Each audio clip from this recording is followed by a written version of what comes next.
ಗಳು ಎದುರಾಳಿಗಳು ಕೂಡ ಎಚ್ಚೆತ್ತುಕೊಳ್ಳೋದಕ್ಕೆ ಅವಕಾಶ ಆಗ್ಬಿಟ್ಟಿತ್ತು ಅನ್ನುವಂಥ ರೀತಿಯಲ್ಲೆಲ್ಲ ಹಿಂದೆ ಚರ್ಚೆ ಆಗಿದ್ದನ್ನು ಕೂಡ ನಾವು ಗಮನಿಸಿದ್ದೀವಿ. ಈ ಕಾರಣಕ್ಕೋಸ್ಕರ ಇನ್ನು ರಮೇಶ್ ಜಾರಕಿಹೊಳಿ ಅವರು ಬಿಜೆಪಿಗೆ ಬಂದರೆ ಅವರಿಗೆ ಸ್ವಾಗತ.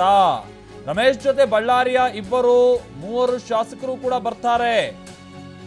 ಅವ್ರು ಮಾತ್ರ ಅಲ್ಲ, ಅವ್ರ ಜೊತೆಗೆ ಇನ್ನೂ ಒಂದ್ 2-3 ಜನ ಬರ್ತಾರೆ. ಇದು ಬಳ್ಳಾರಿಯಲ್ಲಿ ಬಿಜೆಪಿ ಶಾಸಕ ಸೋಮಶೇಖರ್ ರೆಡ್ಡಿ ಅವರು ಕೊಡ್ತಾ ಇರುವಂತ ಹೇಳಿಕೆ.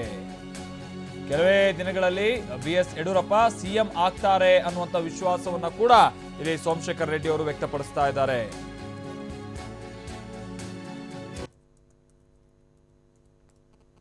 ರಮೇಶ್ ಜಾರಕಿಹೊಳಿ ಅವರು ಒಂದು ಸ್ಟೇಟ್ಮೆಂಟ್ ಹೇಳಿದಾರೆ, ಯಾವ ಸಮಯದಲ್ಲಾದ್ರೂ ರಾಜೀನಾಮೆ ಕೊಡ್ತೀನಿ, ನನ್ನ ಬೆಂಬಲಿಗರು ರಾಜೀನಾಮೆ ಕೊಡ್ತಾರೆ, ನಾನು ಎಲ್ಲಿ ಬೇಕಾದ್ರೂ ಸ್ಪರ್ಧೆ ಮಾಡ್ತೀನಿ ಅಂತ ಹೇಳಿದ್ದಾರೆ. ಅಂದ್ರೆ ಇಂಡೈರೆಕ್ಟ್ ಆಗಿ ಬಿಜೆಪಿ ಬರ್ತೀನಿ ಅಂತ ಹೇಳಿದ್ದಾರೆ ಸರ್. ಬಂದರೆ ಒಳ್ಳೇದಲ್ಲ ಸರ್, ನಮ್ಮದು ಸರ್ಕಾರ ಆಗುತ್ತೆ ಅಂತೇಳಿ ಒಂದು ಆಶಾಭಾವ ಇದೆ ನಮಗೆ. ಹಂಗಾಗಿ ಜೂನ್ ತಿಂಗಳಲ್ಲಿ ಪ್ರಮಾಣ ವಚನ ಮಾಡ್ತಾರೆ ನಮ್ಮ ಯಡಿಯೂರಪ್ಪ ಸರ್. ಹಂಗಾಗಿ ತೊಂದರೆ ಇಲ್ಲ. ಬಳ್ಳಾರಿಯಲ್ಲಿ ಯಾರಾದರೂ ಬರೋ ಸಾಧ್ಯತೆ?